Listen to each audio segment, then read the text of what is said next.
రైతు రుణమాఫీతో ఉమ్మడి పాలమూరు జిల్లా వ్యాప్తంగా ఉన్నటువంటి రైతులంతా కూడా ఆనందం వ్యక్తం చేస్తున్నారు. ఈ నేపథ్యంలో ఇంతకుముందే CM Revanth Reddy video conference లో జరిగినటువంటి సమావేశంలో స్థానిక ఎమ్మెల్యే ఎన్ఎం శ్రీనివాసరెడ్డి పాల్గొన్నారు. ఇక్కడ ఉన్నటువంటి రైతులు కూడా హాజరయ్యారు.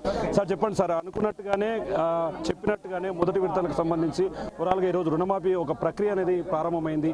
ఎట్లా చూస్తున్నారు, ఏమనుకుంటున్నారు రైతులు, మీరు ఏం చెప్పాలనుకుంటున్నారు? రైతుల ముఖాల్లో సంతోషాన్ని చూస్తూ ఉన్నాం. ప్రతిపక్షాలు ఏమని ప్రచారం చేసినాయంటే కాంగ్రెస్ ప్రభుత్వం రుణమాఫీ ఇయ్యదు అని చెప్పి వాళ్ళు అబద్ధాలు ఇన్ని నెలలు ప్రచారం చేశారు. కానీ ప్రజలు నమ్మలే. కాంగ్రెస్ ప్రభుత్వం గతంలో 2004లో అధికారానికి వచ్చి ఎట్లయితే రుణమాఫీ చేసినరో మళ్ళీ కూడా కాంగ్రెస్ ప్రభుత్వం ఇచ్చిన మాట తప్పదన్న నమ్మకంతో వాళ్ళు బీఆర్ఎస్ పార్టీని బొందబెట్టి కాంగ్రెస్ పార్టీని అధికారంలోకి తీసుకొచ్చారు. ఈ 7-8 నెలల్లో ఎంత క్లిష్టమైన ఆర్థిక పరిస్థితులున్నా దాదాపు 7 లక్షల కోట్ల రూపాయల అప్పులు చేసి ఈ దుర్మార్గపు బీఆర్ఎస్ పరిపాలన వారసత్వంగా కాంగ్రెస్ పార్టీకి ఇచ్చినా గతంలో తెలంగాణ రాష్ట్రం రాకంటే ముందు మొత్తం తెలంగాణకు ఉన్న అప్పులకు గట్టే వడ్డీ 6,500 కోట్లు మాత్రమే. దాన్ని నిరర్థకమైన ప్రాజెక్టుల కోసం, కమిషన్ల కోసం కక్కుర్తిపడి మొత్తం పనికిరాని ప్రాజెక్టులన్నీ గట్టి పనికిరాని ఈ పథకాలన్నీ తీసుకొచ్చి వాళ్ళ కుటుంబాలు బాగుపడ్డాయి తప్ప పేద ప్రజలకు ఎప్పుడు కూడా కొద్దిగా కూడా సంక్షేమ ఫలాలు అందలే. ఈరోజు వాళ్ళు చేసిన అప్పుల కారణంగా 7,000 కోట్ల రూపాయల మితి ప్రతి నెల కడతా ఉన్నాం. ఇటువంటి క్లిష్టమైన పరిస్థితుల్లో కూడా రేవంత్ రెడ్డి గారి ప్రభుత్వం రైతు రుణమాఫీని పకడ్బందీగా అమలు చేస్తూ ఉంది.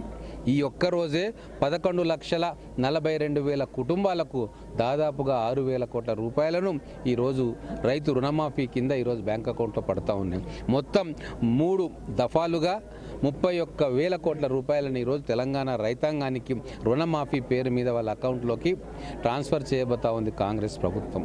వాళ్ళు బీఆర్ఎస్ ప్రభుత్వం ఉన్నప్పుడు 2014లో మాట ఇచ్చిండ్రు 1,00,000 రూపాయల లోపు రుణాన్ని మాఫీ చేస్తామని.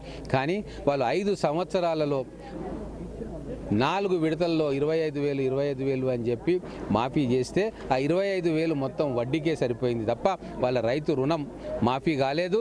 రైతు రుణగ్రస్తులుగానే మిగిలిపోయిన సందర్భం మనకు తెలుసు.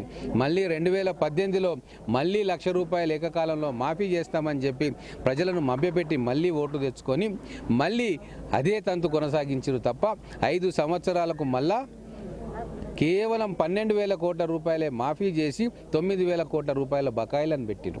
ఆ బకాయిలను కూడా ఈరోజు కాంగ్రెస్ పార్టీ తన మీదకి వేసుకొని కాంగ్రెస్ ప్రభుత్వం ఈరోజు అవి మరి మిగతా రుణము మొత్తం కలిపి దాదాపుగా 31,000 కోట్ల రూపాయల రైతు రుణభారాన్ని పూర్తిగా తీసివేసే ప్రయత్నం చేస్తూ ఆగస్టు 15 డెడ్లైన్ లోపల 3 విడతలుగా ఆ రుణమాఫీని డైరెక్ట్ బెనిఫిట్ ట్రాన్స్ఫర్ కింద అకౌంట్లలో వేస్తూ ఉంది.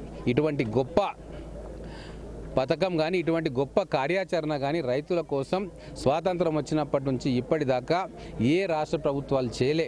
మళ్ళీ దానికి స్ఫూర్తి గతంలో మన్మోహన్ సింగ్ గారు ఉన్నప్పుడు 70,000 కోట్ల రైతుల రుణాన్ని మాఫీ చేశారు.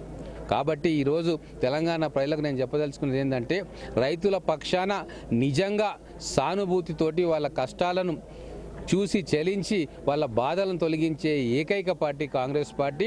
ఈరోజు అదృష్టం కొద్దీ మనకు తెలంగాణ రాష్ట్రంలో ఒక దుర్మార్గ పాలన అంతమై మళ్ళీ తెలంగాణ ఇచ్చిన కాంగ్రెస్ పార్టీ ప్రజాపాలన మొదలైంది. కాబట్టి రైతులకు ఇప్పటి నుంచి ఏ బాధలు కూడా ఉండవు. మేమందరం కూడా రైతులను ఏ కష్టం వచ్చినా సరే కడుపులో పెట్టుకొని చూసుకుంటాం. రైతు అన్నం వరి పండిస్తేనే మొత్తం దేశం అన్నం తింటుంది. కాబట్టి వాళ్ళు బతకాలే, దేశాన్ని బతికియాలని చెప్పి కోరుకుంటూ వాళ్ళ సంక్షేమం కోసం ఇంకా అనేక పథకాలు తీసుకొచ్చి రైతుల కళ్ళల్లో ఆనందం, రైతుల కుటుంబాల్లో సంతోషం వెరువిల్లాలనే సంకల్పం. మీరు అధికారంలోకి వచ్చినప్పుడు ఎవరైతే ఇప్పుడు ప్రతిపక్ష నాయకులుగా ఉన్నారో బీఆర్ఎస్ నాయకులకు సంబంధించి ప్రధానమైనటువంటి నాయకులు సవాలు చేశారు. వారు అధికారంలోకి వచ్చినాక రైతు రుణమాఫీ అనేది అసాధ్యం, కళ్ళబుల్లి కబుర్లు చెప్తున్నారు. ఈ రోజు మీరు వాళ్ళకేం చెప్పదలుచుకున్నారు? ఇప్పుడు పనికిరాని ప్రాజెక్టులు కట్టి కమిషన్ల కక్కుర్తితోటి కమిషన్లు దొబ్బిన ఆ కుటుంబం గురించి మాట్లాడు వేస్ట్.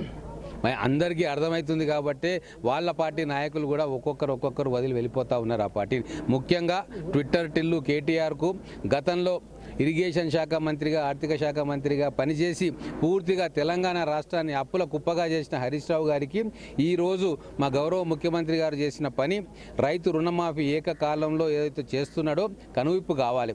పరిపాలన అంటే ఎట్లా చేయాలని చెప్పి వాళ్ళందరూ కూడా కాంగ్రెస్ పార్టీని చూసి నేర్చుకోవాలి. వాళ్ళ బుద్ధి మోకాళ్ళు కాదు, ఇప్పుడు కిందికి అరికాళ్ళకు పోయింది. నిన్న మొన్నటి దాకా కూడా ఇంకా పిచ్చివాగుడు వాగుతూ ఉన్నారు. ఎట్లా ఇస్తారు రైతు రుణమాఫీ అంటే, ఎట్లా ఇస్తాం బిడ్డ అంటే ఇట్లా ఇస్తాం. పక్కా ప్రణాళికతోటి ప్రతి రైతు అకౌంట్లను వెరిఫై చేసి వాళ్ళ అకౌంట్లలోకి డబ్బులు పంపించే కార్యక్రమం చాలా పకడ్బందీగా, నిజాయితీగా, ఎటువంటి ఇబ్బందులు లేకుండా పారదర్శకంగా మేము చేస్తూ ఉన్నాం. మేము ఈరోజు అమలు చేస్తున్న అన్ని పథకాలు కూడా డైరెక్ట్గా ప్రజలకు లబ్ధి పొందే పథకాలు తప్ప మధ్యలో వీళ్ళలాగా దళారీ వ్యవస్థలను, బ్రోకర్ వ్యవస్థలను మధ్యలో పెట్టుకొని కమిషన్లు దొబ్బే కార్యక్రమం ఈరోజు కూడా చేయలే. మహిళలకు ఉచిత ఆర్టీసీ బస్సు డైరెక్ట్గా మహిళలు లాభం పొందుతూ ఉన్నారు. 200 యూనిట్ల కరెంటు డైరెక్ట్గా కుటుంబాలకు లాభం చేకూరుస్తూ ఉంది. 500 రూపాయల గ్యాస్ సిలిండర్ డైరెక్ట్గా మహిళలకు లాభం అవుతూ ఉంది. ఆరోగ్యశ్రీ డైరెక్ట్గా వాళ్ళకు ఉపయోగపడుతూ ఉంది. ఎక్కడ కూడా దళారీ వ్యవస్థ లేకుండా పూర్తి పారదర్శకతతోటి ఈరోజు ప్రజాపాలన కొనసాగిస్తుంది కాంగ్రెస్ ప్రభుత్వం. మళ్ళీ ఒకసారి ట్విట్టర్ టిల్లు గారికి, హరీష్ రావు గారికి ఇక మీ వృధా ప్రేలాపనలు మానుకోండి. ఈరోజు రాజీనామా మేమేం కోరట్లే, కానీ తెలంగాణ ప్రజలు, కల్వకుంట్ల కుటుంబం రాజకీయ అస్త్రసన్యాసం చేయాలి, రాజకీయాల నుంచే నిష్క్రమించాలని చెప్పి తెలంగాణ ప్రజలు కోరుకుంటున్నారు. ఆ దిశగా మీరు ఆలోచన చేయండి. మీరు రాజకీయాల నుంచి తప్పుకుంటే తెలంగాణలో ఉన్న దరిద్రం అంతా పోతుందని చెప్పి ప్రజలు కోరుకుంటా ఉన్నారు. చూస్తున్నాం, మొత్తంగా ఇచ్చిన మాట ప్రకారమే ఈరోజు కాంగ్రెస్ గవర్నమెంట్ రైతులకు రుణమాఫీ చేసిందని చెప్పి కూడా ఎన్ఎం శ్రీనివాసరెడ్డి చెప్తున్నాడు. రాబోయే రోజుల్లో మిగతా సంక్షేమ పథకాల మీద కూడా ప్రత్యేక దృష్టి సారిస్తాం. మధ్యలో ఎలాంటి దళారు లేకుండా సరైన లబ్ధిదారునికి పూర్తి స్థాయిలో న్యాయం చేకూరే వరకు కూడా తాము వెంట ఉంటామని చెప్పి కూడా స్థానిక ఎమ్మెల్యే ఎన్ఎం శ్రీనివాసరెడ్డి చెప్తున్నటువంటి పరిస్థితి కనిపిస్తుంది. ఇది ఇక్కడ latest update. Camera person Nageswara Shankar Goud, big TV, Mahabubnagar నుండి.